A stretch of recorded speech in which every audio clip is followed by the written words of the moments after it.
Hi friends, welcome back in another video.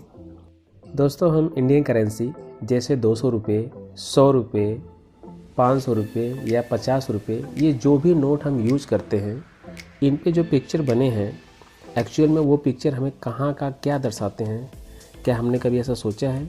इस video में हम इसके बारे में जानेंगे। दोस्तों, हम ये भी जानेंगे फ़्लाइट्स में ज़्यादातर एयर होस्टेस ही लड़कियाँ ही क्यों रखी जाती हैं।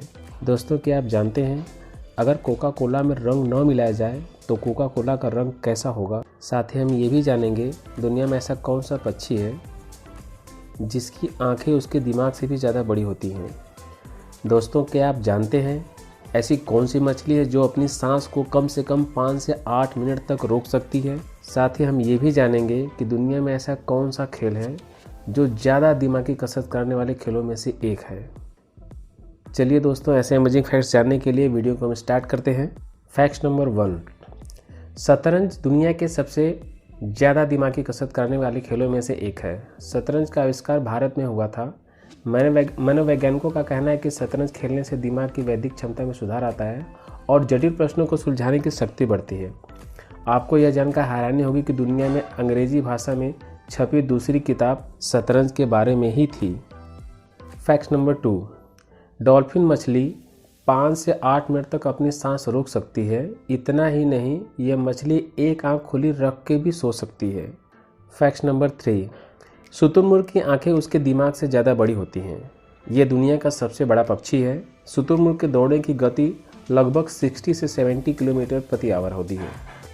फैक्ट नंबर 4, दोस्तों, अगर कोका कोला जो हम डेली मर्रे में हम यूज़ करते हैं, कोल्ड ड्रिंक के रूप में यूज़ करते हैं, दोस्तों, अगर कोका कोला में रंग न मिलाया जाए तो कोका कोला का रंग हरा आपको दिखाई पड़ेगा। फैक्ट नंबर 5, दोस्तों, आपने देखा होगा, आपने कभी न कभी फ़्लाइट्स में ज़रूर सफ़र किया होगा। अगर फ़्लाइट्स में आपने सफ़र नहीं किया होगा तो भी आप टीवी में, मूवीज़ में आपने ज़रूर देखा होगा कि फ़्लाइट्स में ज़्यादातर आपको एयर होस्टेस के रूप में आपको लड़कियां ही मिलेगी। इसका क्या लॉजिक है? दोस्तों, क्या होता है, इसके पीछे एक बहुत बड़ा साइकोलॉजिकल फैक्ट है कि कई लोग पुरुषों की बजाय महिलाओं को बातों को ज़्यादा ध्यान से सुनते हैं और सुनते ही नहीं बल्कि उनकी बातों पर अमल भी करते हैं। फ़्लाइट्स में सेफ्टी गाइडलाइंस और ज़रूरी दिशा निर्देशों का पालन करना ज़रूरी होता है। इसलिए फ़्लाइट्स में ज़्यादातर एयर होस्टेज होती हैं जो इन बातों का अनाउंस करती हैं। दुनिया भर की कई फ़्लाइट्स कंपनियाँ फ़्लाइट अटेंडेंट के तौर पर पुरुषों की अपेक्षा महिलाओं को ज़्यादा चुनती हैं। यही नहीं, विमान के भीतर काम कर रहे क्रू मेंबर्स में भी सर्वाधिक महिलाएं ही होती हैं। कुछ अनुमानों की माने तो मेल और फीमेल क्रू मेंबर्स का अनुपात लगभग 2:20, वहीं कई विदेशी एयरलाइंस में यह अनुपात 4:10 का होता है। ये आंकड़े स्पष्ट तस्वीर बयां करते हैं कि फ्लाइट स्टाफ में महिलाओं की भागीदारी सबसे ज़्यादा होती है। सवाल ये उठता है कि आखिर में ऐसा क्यों होता है? तो दोस्तों, ऐसा इसलिए होता है क्योंकि महिलाओं का चरित्र पुरुषों की अपेक्षा काफ़ी कोमल होता है, उदार और विनम्र होता है। उनके इसी उदार चरित्र के चलते यात्रियों के मन में फ़्लाइट्स कंपनी के प्रति एक सकारात्मक छवि बनती है। एक विमान में जितना कम वजन होता है उतना ही ईंधन और पैसा बचेगा। इस कड़ी में महिलाओं का वजन पुरुषों की अपेक्षा कम होता है और कम वजन विमान कंपनियों के लिए एक फ़ायदे का सौदा होता है। अक्सर फ्लाइट्स में पतली और कम वजन की महिलाओं को ही ज़्यादा देखा जाता है। नेक्स्ट, दोस्तों, हम डेली रोज़मर्रा में 20, 50, 100, 200, 500 ऐसे डेली नोट्स का हम यूज़ करते हैं। डेली पैसे हम खर्च के लिए, अपने डेली यूजेज के लिए हम निकालते हैं, बट कभी ध्यान नहीं देते कि उन नोट्स के ऊपर कहाँ का और कैसा चित्र बना हुआ है।